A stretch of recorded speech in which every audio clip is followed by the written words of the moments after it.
Dans cette vidéo, nous allons essayer de définir ce qu'est un marché, puis nous verrons les différentes formes qui peuvent être prises par les marchés aujourd'hui.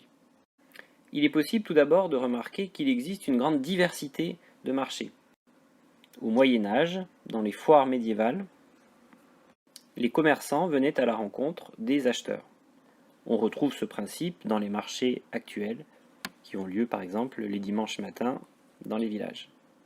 Cependant, les marchés qui mettent en présence physique des acheteurs et des offreurs ne sont plus aujourd'hui la norme absolue. En effet, il existe des marchés qui sont dématérialisés.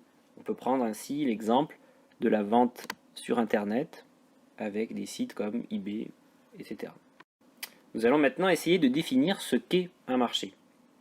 La définition la plus générale que l'on puisse donner du marché est que c'est un lieu de rencontre entre une offre et une demande. L'offre est la quantité d'un produit offert à la vente pour un prix donné. La demande renvoie à la quantité de produits demandés par les acheteurs pour un prix donné. On remarque donc que l'offre émane des vendeurs et la demande provient, elle, des acheteurs.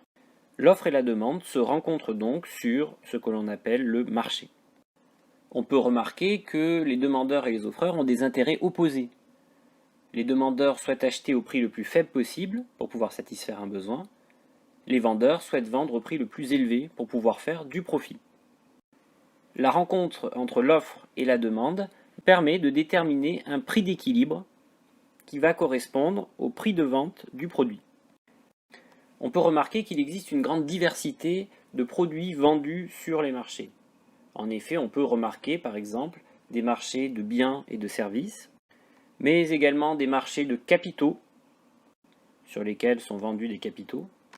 Il existe également ce que l'on appelle le marché du travail.